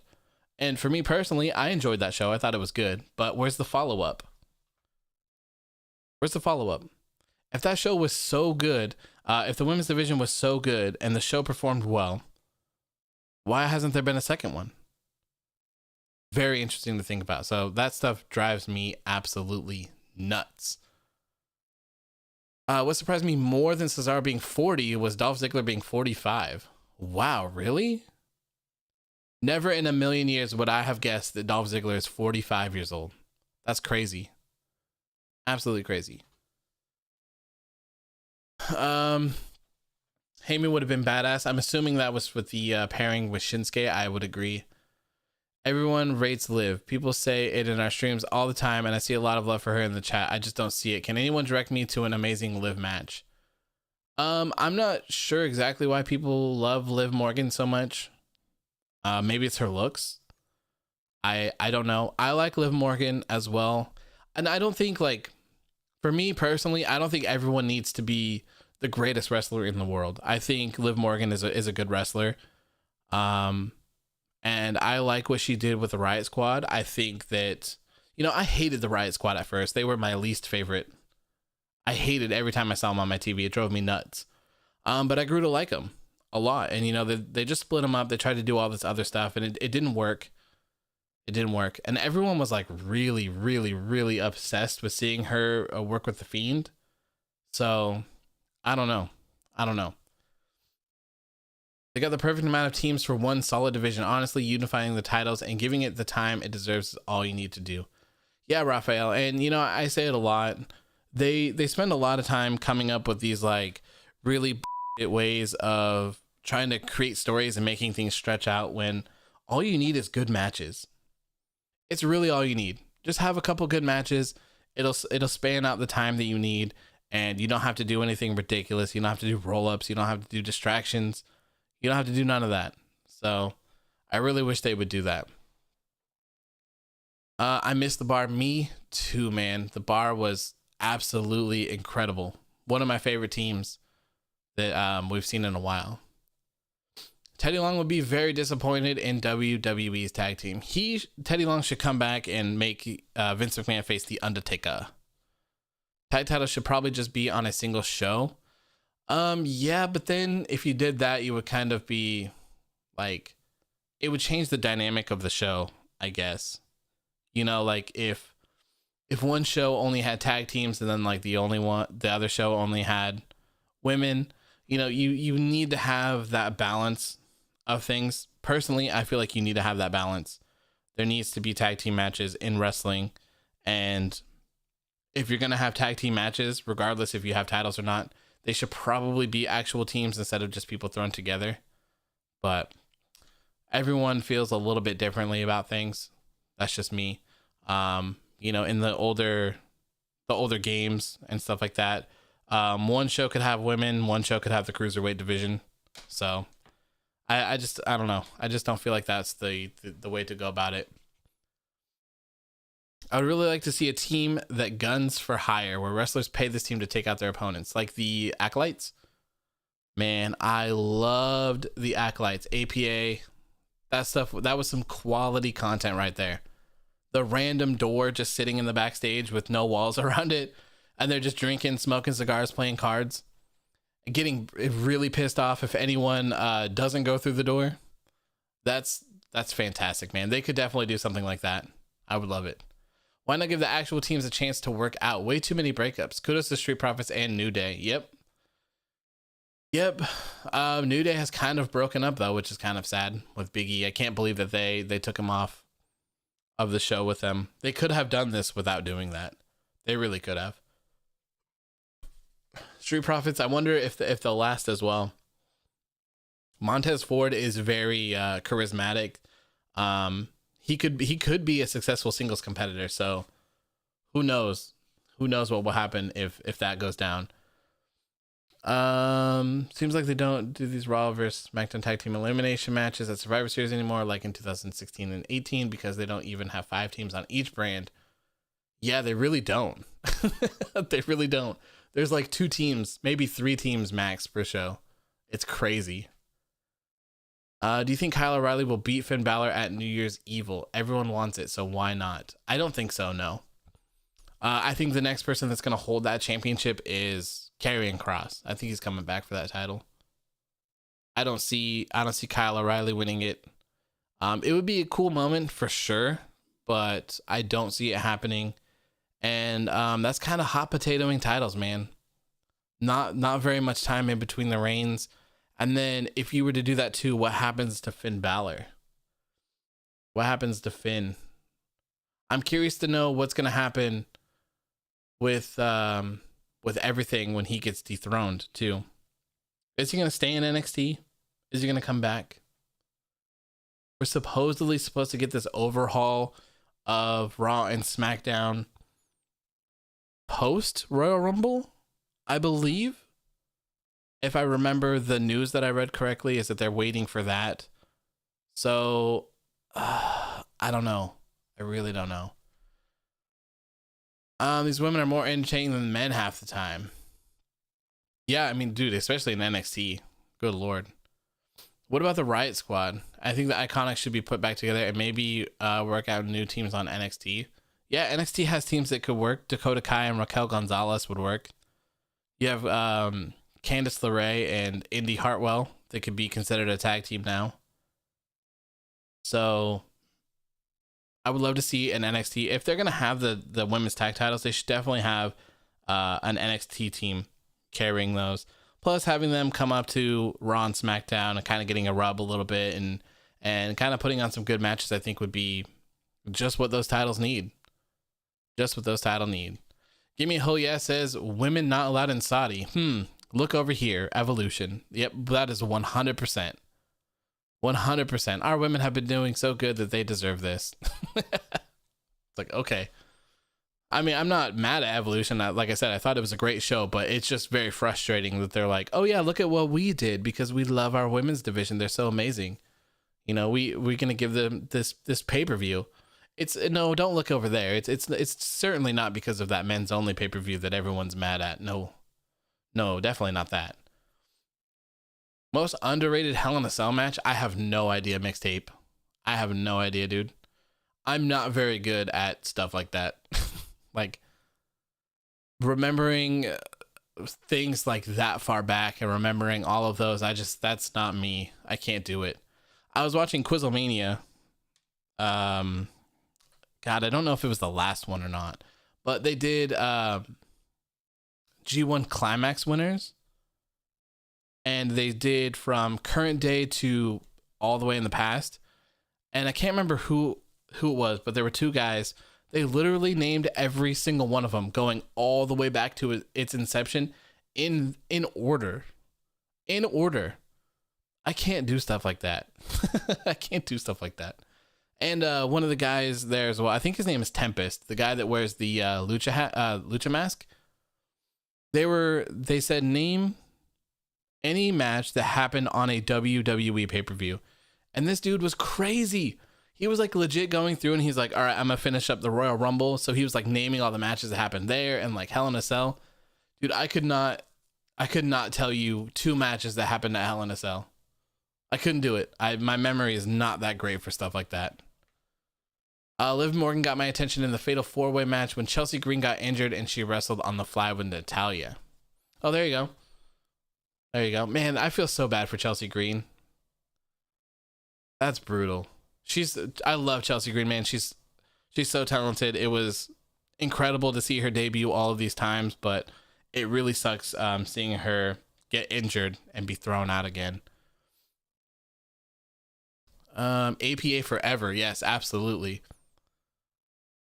I loved APA. APA was amazing. Yes, they were so good. I actually was watching, what was it? I think I still have it open. I was watching Armageddon 1999 the other night, and they had a number one contender tag team battle royal. They had like APA in it. It had Too Cool, Hardy Boys, Dudley Boys, Bean Street Posse, Mosh and Thrasher. I can't remember if there were more. It was interesting. I still haven't finished the show yet. I'm like halfway through, I think, but sometimes I like just going back and watching like literal just random shows. Like I'll literally just go back and just pick a pay-per-view, and I'll just pick a year and just kind of watch through it again. Before carrying, I would like Finn to have a great title run as he just came back. Yeah, I would agree. I think I would love to see Karrion Kross kind of build up a little bit more since his return, have him win a couple big matches. Priest is a good one. I don't know who else you would throw in afterwards, but I would definitely try to have Finn have a decent run. Kushida would be a cool challenger for Finn Balor as well. He has had a ton of wins, and he's been kicking ass lately. So Kushida and Finn Balor, I think, would be a huge match. Huge match for a takeover. Liv has an amazing finisher, and of course WWE shelves it. Did they? Did they take away Liv's finisher? The one where she like jumps on the rope and then the ropes and then falls back or whatever? Finn should just go back to the main roster if he loses the NXT title. But he said he wasn't happy there. Finn's placement is pretty simple. After he loses to Cross, send him to NXT UK. He was feuding with Walter before WWE shut down. That's true. He could. Dude, Walter and Finn Balor would be crazy. That would be crazy. That'd be, I still need to watch Dragunov versus Walter. Maybe I'll watch that tonight. Most people say that that's one of the matches of the year to watch out. Kaden Carter and Casey Catanzaro, yes, they're a tag team as well. That would work. See, like NXT, they don't they don't even have women's tag titles really, and they still have a better tag division than main roster WWE that does have tag titles and puts a focus on them. It's ridiculous, man. Absolutely ridiculous. When you see Lee Russell, you can see her passion, which most people can see. Yeah, Finn didn't seem happy on the main roster. And I totally see why. Sava says, that's our boy Tempest. He's a machine. Yeah, dude, that guy is crazy talented. What a memory. I've just literally been in like shock watching them. Because I would love to be on that one day if it's ever possible. I would love to be on Quizlemania, but I'm like, I watch it and I'm like, damn, bro, if I ever got that opportunity, I would just I would have like no points. I would just get squashed by these dudes. I would need to be on like the an episode or something where people like they have the people that suck, and then I can be on that one, because my memory for stuff like that is absolute garbage. It's Zelina Vega's birthday as well. Really? Well, happy birthday, Thea Trinidad. One of my favorites, the Zelina Vega character with Andrade. One of my favorites of like all time. Zelina and Los absolutely ran the pandemic era, the Raw pandemic era at the start of the year. They did a fantastic job.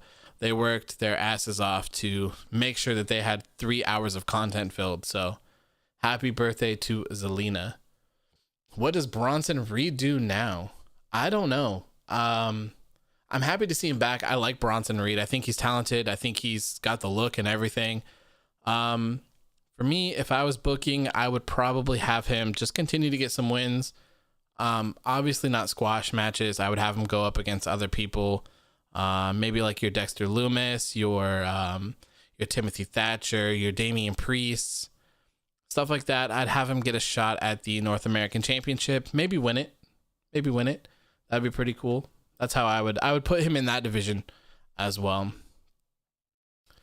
Karrion Kross versus Adam Cole is a match I really want to see. That would be a really good one. I would love to see that as well. Maybe that's the next step. Karrion Kross needs to beat these bigger players in NXT. If you ask me, he really does.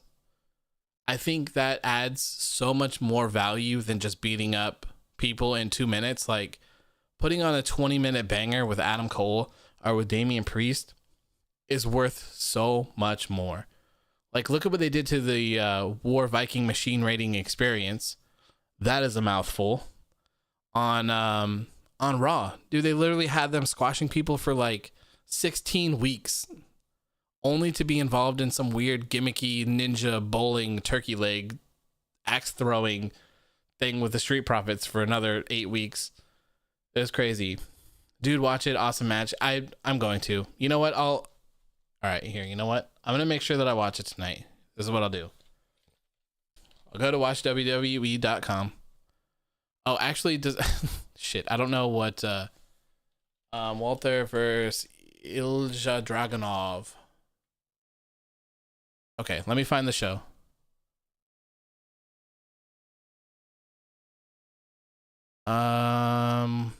What show is this on? COVID-19, Dragunov Epic Showdown. Was it literally just on an episode of? I need to find this. What show was this on? Well, okay, I'll leave this up. And I'll go watch it. I'll make sure I watch it tonight. The women's tag division should float between all three brands. Like, I don't see how hard it is to say, yes, we have a brand split, but the champions can float between brands. They make it difficult. I mean, that's how they're built. They're supposed to be doing that, and they just haven't been doing it until Charlotte came back.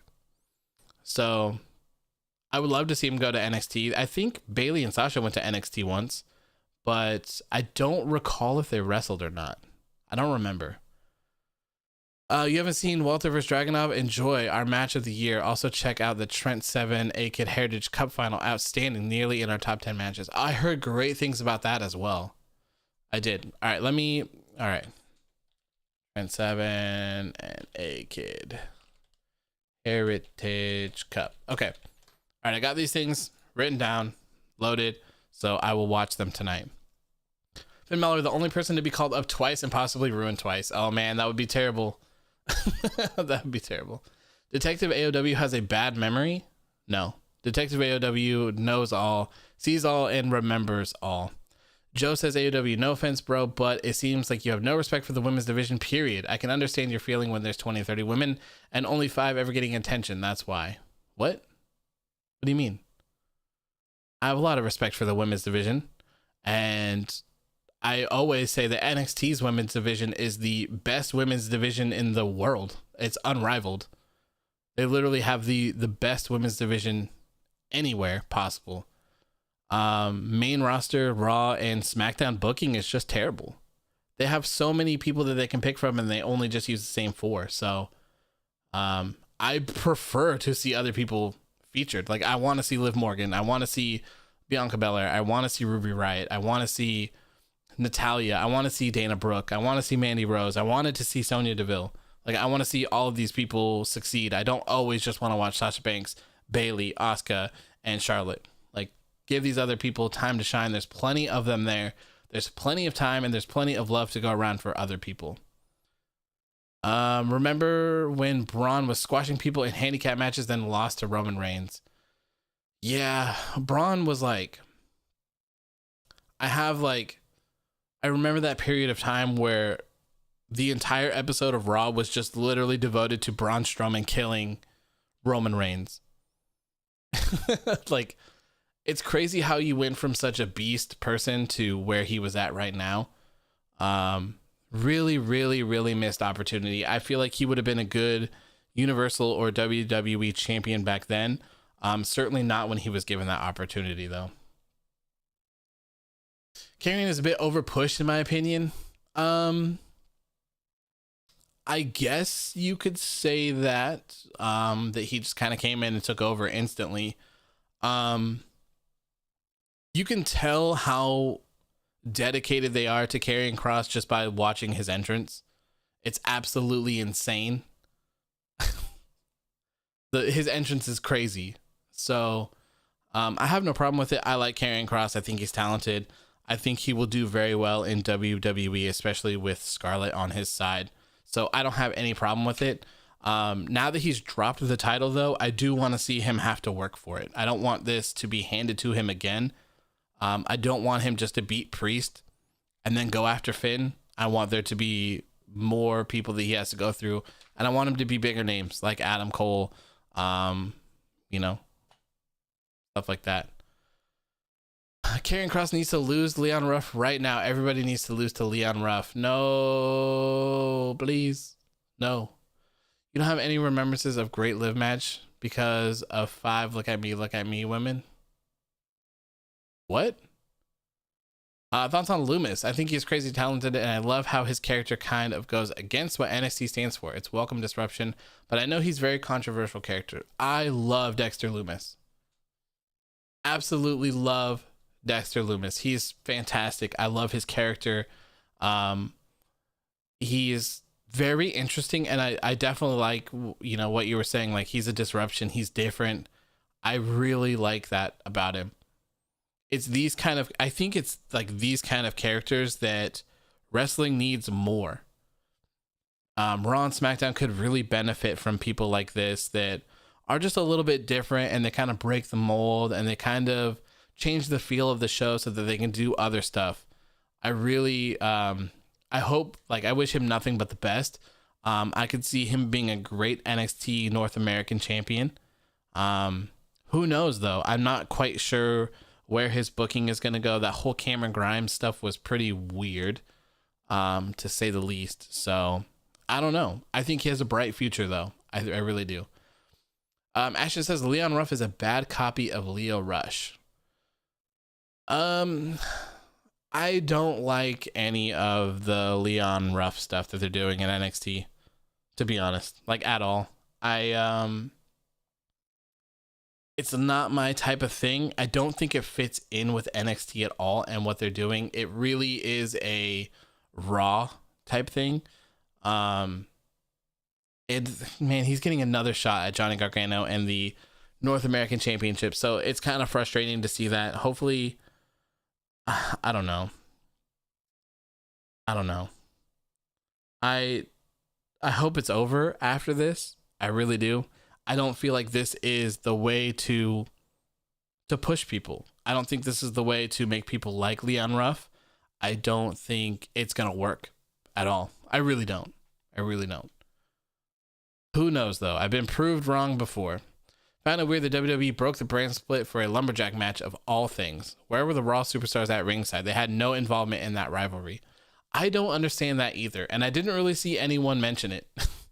I didn't mention it, but I was talking to my fiance about it because we were like, why are these people here? They're not on this show, are they? Like, And I'm so wishy-washy with the draft. I don't remember. I don't even care to remember what they're doing and who's on what shows. They never follow the rules anyways, but they actually happen. So until Raw. So it's kind of interesting. Or sorry, SmackDown. Did this guy just say, I want to see Natalya? I'm sorry, but she might just be the worst character in wrestling. Like, she's good in the ring, but in WWE, not having mic skills is set up for failure. I've said this earlier today that I feel differently about that. I don't think that everyone needs to be a 10 in the ring and a 10 on the mic and a 10 in character or gimmick. I think there's room for everyone, and Natalya's pretty good in the ring, and she can certainly be in those matches that you need her to be in. She didn't need to be beating Bayley, that's for sure. She should have taken that loss to Bayley. You need your winners, you need your losers to take some pins, and I think in the current landscape of WWE, I think she should be in that role where she should be helping people. She's been helping Lana train a lot. So, you know, she should be that one of those vehicles to help people get over.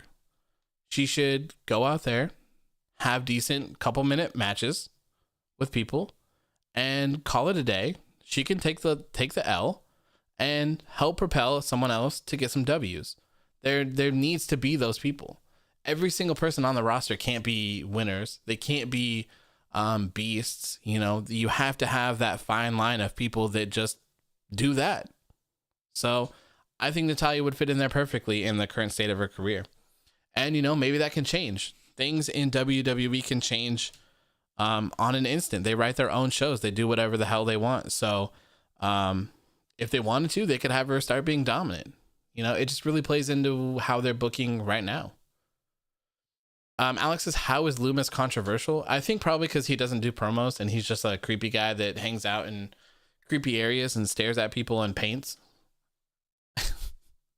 There is a literal division for people like Leon Ruff in NXT. It's called the Cruiserweight division. Yeah, and they haven't really done much with it, really. I like oh god, I can't even remember his name off the top of my head. Legata del Fantasma or whatever their group is called. I really like them. I wish they would use them more. I don't know if they're on 205 Live or anything, because I don't watch that show. So I'm not sure if he's on there or not, or if the Cruiserweight title is just exclusive to NXT. I don't know. One person in NXT that I'm not a fan of is Cameron Grimes. I get that he's charismatic, but there are some things about him that make it hard for me to like him. Can't quite put my finger on what they are. I've said this a couple times about Cameron Grimes, and I don't think he belongs in NXT. I don't. He's very goofy, just like you said. He's very charismatic. Or sorry, you didn't say he was goofy, did you? No. You said he was very charismatic. And he's very goofy. He's one of those guys that can play those goofy roles, do goofy things. I think he would be a perfect fit for Raw. He's goofy as hell. He's charismatic as hell, and he can wrestle as well. I think he belongs there. I really do. I think he would fit in perfectly there for the stuff that they're trying to do there. So why he's still on NXT, I have no idea. Loomis is the only wrestler that scares me legit just by his stare. Yeah, I loved it when he painted that picture of Rhea Ripley and Raquel Gonzalez, and then he just snapped, looked at the camera, and just kind of stared. It was fun. It'll be interesting to see how he hosts the show, because since he doesn't talk. You have no remembrance of a great live match because of Charlotte, Asuka, Sasha, Bailey, and Becky. That is not what I said. I don't remember people's matches, period. I don't sit here and watch these matches with a fine tooth comb and write down notes. When I'm watching wrestling, I'm just chilling, I'm chilling. And especially when I get frustrated and there's a bad show, I chill even less. So a lot of the times when I'm watching Raw or even SmackDown sometimes, I just kind of have it on in the background. I'm not necessarily paying full attention. Sometimes I don't even have the sound on, unless someone's talking or something. So it has nothing to do with Charlotte, Asuka, Sasha, Bailey, or Becky. It just goes for every single person. I think Leon Ruff is damn good and deserved that title. I like him. I disagree. I do. I don't like to see hot potato titles getting thrown around like that. I don't think it benefits anyone at all, especially because the North American Championship is still pretty new. It's not my cup of tea. And I mean, obviously that's up to everyone else's interpretation. That's not the kind of stuff that I like. So if you like it, props to you. That's cool. It's just not for me. We totally agree on this. Women like Liv, Lacey, Peyton, Bianca, and others should have chances. Yeah, absolutely. Any person that's on the WWE roster should have chances. They should be featured. There shouldn't be anyone that's signed to the company who isn't injured or isn't sick or isn't out for a specific reason who should just be sitting there. I don't think that. There are tons of people that could be featured. There's tons of way that you can feature people. If you watched NXT before it went on USA, they did it perfectly. They rotated their roster so perfectly.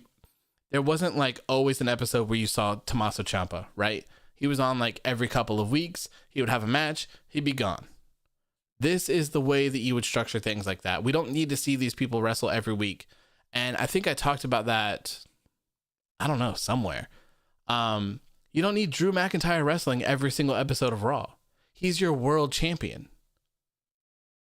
Have him be featured, of course, in an interview, in a commentary position, in a promo, in some sort of developing story or something like that. Absolutely. But he does not need to wrestle every single Raw. I think that takes away from what makes him special. And I think that takes away from other people as well, who could be featured, who could be doing matches to build themselves up to compete with him. Then you have less people taking L's, because you can't have Drew McIntyre losing his matches, right?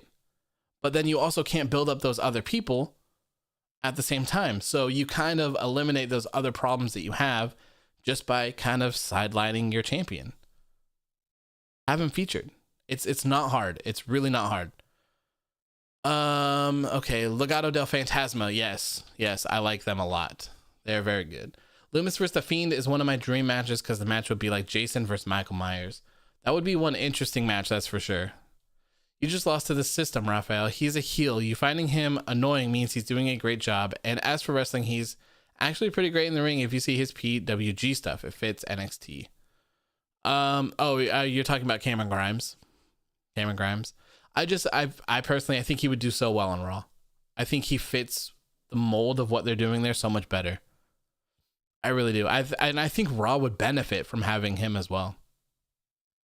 Do we even have anything advertised for Raw tomorrow? I don't think so. Twitter.wwe. Let's take a look-sees here. Best matches of 2020. Royal Rumble. It doesn't look like it. That's not a good sign. That is not a good sign. Maybe tomorrow they're like, we're going to bait everyone and we're just going to blow them away. We're going to blow them away with an amazing show. Let's hope that that's the case. Are we ever going to do a WWE watch along one day? Yes, Chloe, I do plan on doing one. I'm just not sure how to do it.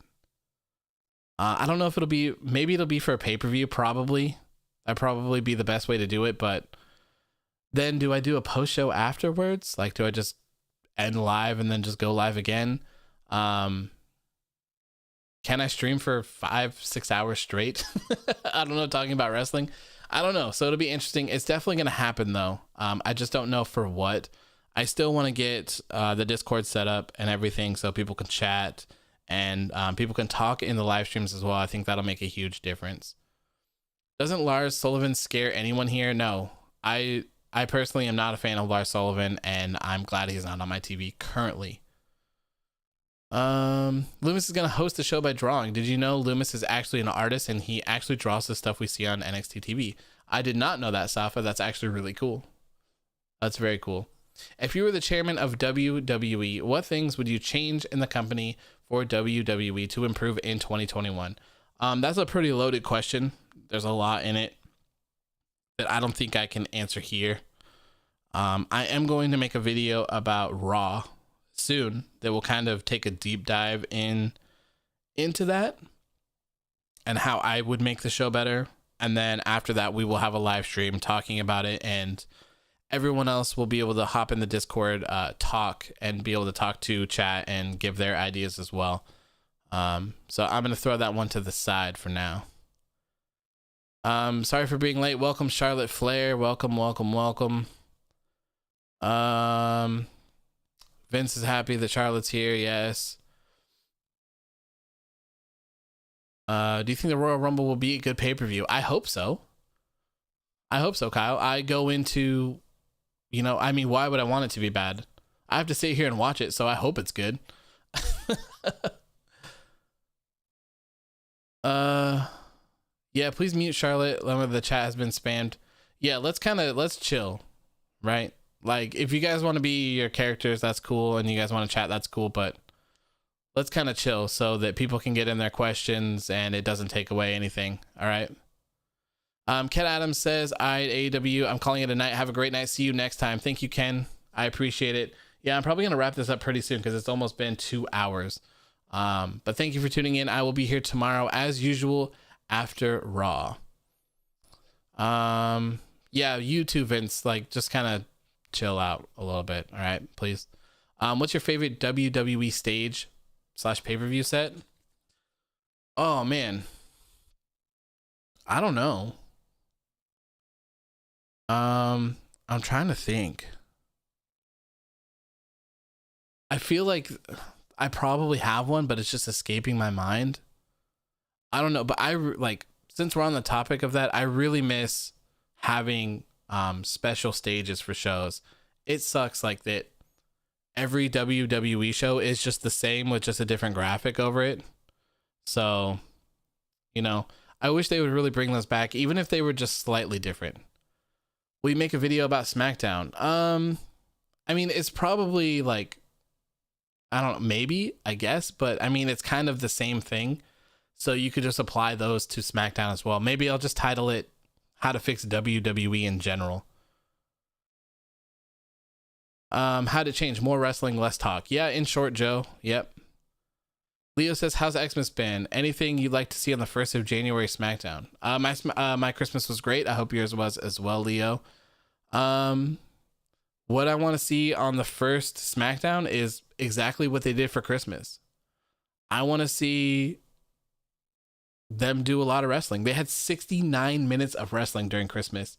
The previous week, they had 27 minutes. So more wrestling. These are wrestling shows, right? So let's focus on that. More wrestling.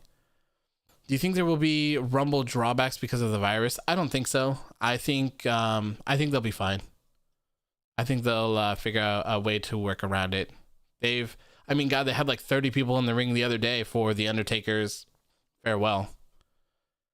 Ashton Brooks says it's also midnight where I am. Oh yeah. We'll wrap it up in here in a couple minutes. So if you have any last minute questions that you want to get in that you think are important that you want me to answer, go ahead and put them in now, because we are about to wrap up the show here. With as much as menace of society he is, at least Humberto doesn't spam the chat. Yeah, you right. Humberto may be a lot of things, but he's not a spammer. God bless. Leo says, midnight, real G's watch streams till 2 a.m.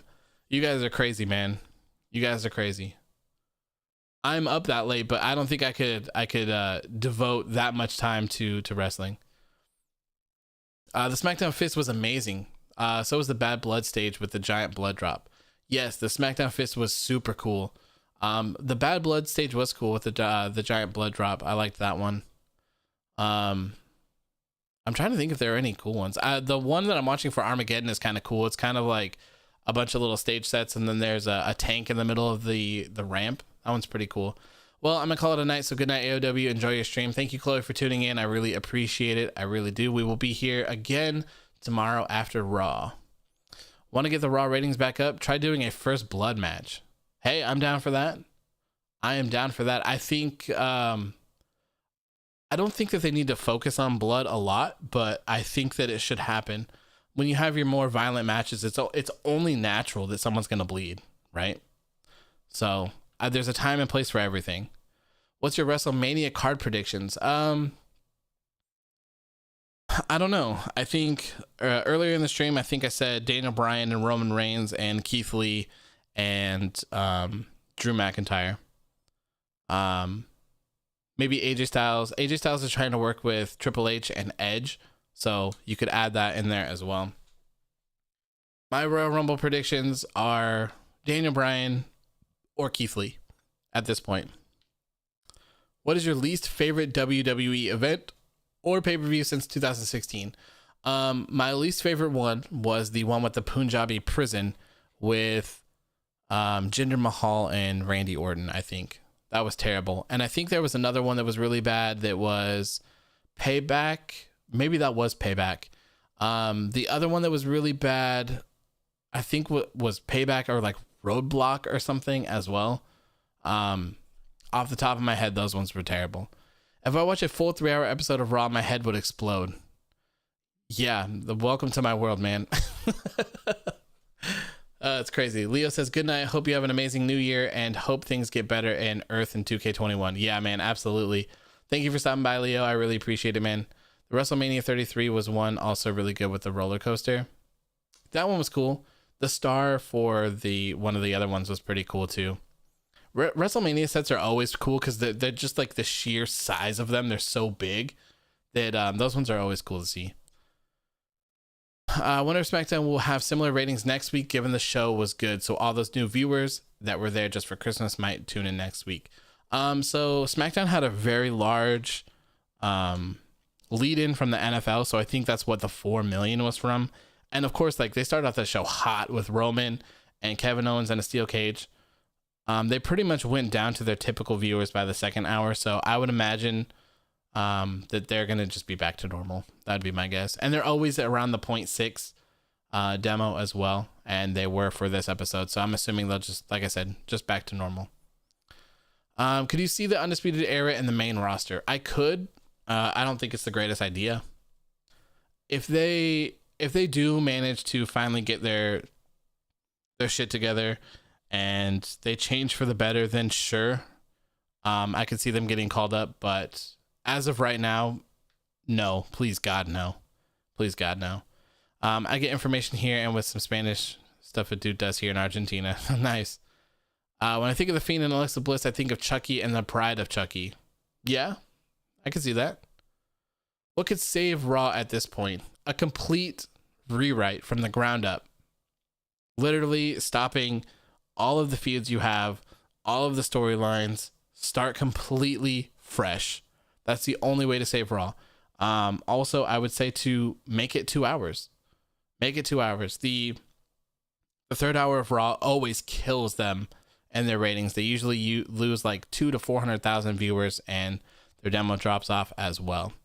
Ashton Brooks says, good night, AOW. I may be here for tomorrow's stream. Thank you, man. Hope you have a great night. Hope to see you tomorrow. Vance says, bye, folks, and good night, AOW. Thank you for tuning in, Vance. Appreciate seeing you again. The one with the Punjabi prison match was Battleground 2017. Yeah, I hated that. Hated that. The first thing Vince would do with Yui is break them up. Yeah, absolutely. He would. He really would. And then you'd see Adam Cole and Roderick Strong chasing around R-Truth for the 24/7 championship. It would just be brutal. It really would. It would be so bad. All right, guys. Well, that is going to do it for me tonight. I was not expecting to be here for 2 hours. That's fantastic. Thank you all for tuning in. I really appreciate it. It means a lot, especially since I've never done one of these just random shows before. I would love to do these every Sunday if you guys would like, if there's an audience there for it that just kind of want to hang out, maybe talk about things that we missed this week or anything. I'm totally down to do it. So maybe we'll give this another try this coming Sunday. The only time I wouldn't be doing them is when there's a pay-per-view, because obviously we'd be doing a post show for that. So anyways, thank you guys for tuning in. As I said earlier, everything returns to normal this week. So there will be a Raw post show, there will be a Dynamite post show, and there will be a SmackDown post show 10 or 15 minutes after the show. If you're still here and you haven't already subscribed, please make sure to hit that subscribe button. It really helps me out. I'm on the road to 1,000 and we are at 783. Thank you so much. It has only been like 2 months, so I couldn't be any happier. Also, if you're still here, make sure to hit that like button. When this show gets published to YouTube, it will help me, and that's a good thing because I can focus on making this kind of content more in the future. Shinsuke versus Adam Cole, Mania 37. Sure, why not? Sure, why not? Thank you, dude. I'm a big fan of your IG account. Thank God I discovered your YouTube. Thank you, Roberto. I appreciate it, my friend. Safa says goodbye, AOW. See you tomorrow for the Raw post show. Thank you. Thank you all for tuning in. And like I said, I will see you tomorrow, 10 or 15 minutes after Raw goes off the air, and we'll be doing the Raw post show. See you all tomorrow. Peace.